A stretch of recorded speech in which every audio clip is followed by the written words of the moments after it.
سید کفایت علی کافی مراد آبادی، جن کو خطاب ملا ہے شہید ملت کا، یہ مراد آباد کے تھے اور یہ آزادی کے بڑے ہیرو میں سے ہے۔ یہ بہت بڑا المیہ ہے ہماری قوم کا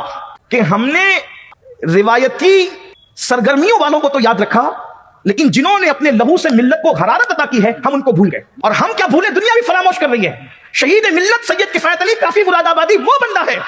کہ جب ہندوستان میں تن کے گورے من کے کالے انگریزوں نے تسلط کیا تو جن علماء نے انگریزوں کے خلاف اعلان حق کیا تھا انگریزوں کو بھگانے کے لیے، ان میں سے علامہ فضل خیر آبادی، مفتی صدر الدین آزردہ، فیض احمد بدایونی، سید کفایت علی کافی مراد آبادی وغیرہ میں طویل فہرست ہے۔ لاکھوں علماء کرام شہید ہوئے تھے، تب کہیں جا کر کے یہ ہمارا پیارا ملک ہندوستان آزاد ہوا ہے، اس لیے کہ ہم اپنے ملک کو صرف مٹی اور زمین کی شکل میں نہیں دیکھتے، ہم اس مٹی کے سینے میں محبوب الہی کو دیکھتے ہیں، اس مٹی کے سینے میں غریب نواز کو دیکھتے ہیں، اس مٹی کے سینے میں قطب الدین بختیار کاکی کو دیکھتے ہیں۔ اور آپ ان علماء سے پوچھ لیں، سینے میں جو سو رہا ہے اس سے جتنی محبت ہے اتنی ہی محبت پھر زمین کے سینے سے بھی کرتے ہیں۔ یہ کہ تجوری میں رکھا ہوا سونا قیمتی ہوتا ہے تو اس سونے کی وجہ سے تجوری کی قیمت بڑھ جایا کرتی ہے، تو اس لیے ہندوستان کا مسلمان ان ولیوں کے سونے کی وجہ سے اس ملک کو بہت قیمتی نظر سے دیکھتا ہے اور بہت اہم نظر سے دیکھتا ہے، کیونکہ یہ اللہ اور رسول کی امانتیں ہیں جو اس ملک کے سینے میں آرام کر رہی ہے۔ حضور نے فرمایا کہ میں اپنے عاشقوں کی خوشبو سونگتا ہوں ہند کی طرف سے۔ اقبال نے کہا تھا میرے عرب کو آئی ٹھنڈی ہوا جہاں سے، میرا وطن وہی ہے،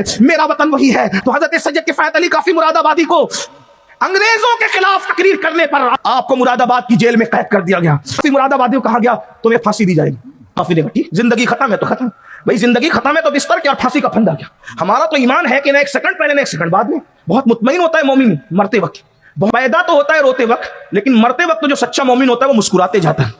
وجہ کیا پتا ہے؟ پیدا ہوتا ہے تو ماں کا چہرہ دیکھتا ہے، لیکن مر جاتا ہے تو رسول اللہ کا چہرہ دیکھتا ہے۔ ہائے ہائے ہائے، اندازہ تو فرمائے، ہزاروں ممتائیں جس کے قدموں پہ قربان ہے، اس نبی کی زیارت نصیب ہوتی، آج پھولے نہ سمائیں گے کفن میں آسی، قبر کی شب ہے کس گل سے ملاقات کی رات، اللہ وہ قبر میں لہرائیں گے تا حشر چشمے نور کے جلوہ فرما ہوگی جب طلعت رسول اللہ کی۔ اسی لیے ہم موج میں اپنے ساتھیوں سے کہتے ہیں مدینے جانے کی جتنی خوشی ہوتی ہے سنیوں کو مر جانے کی اس سے زیادہ خوشی ہونا چاہیے، اس لیے کہ مدینے جاؤ تو گنبد نظر آتا ہے اور مر جاؤ تو گنبد والا بے حجاب نظر آتا ہے۔ امام کہتے جان دے دو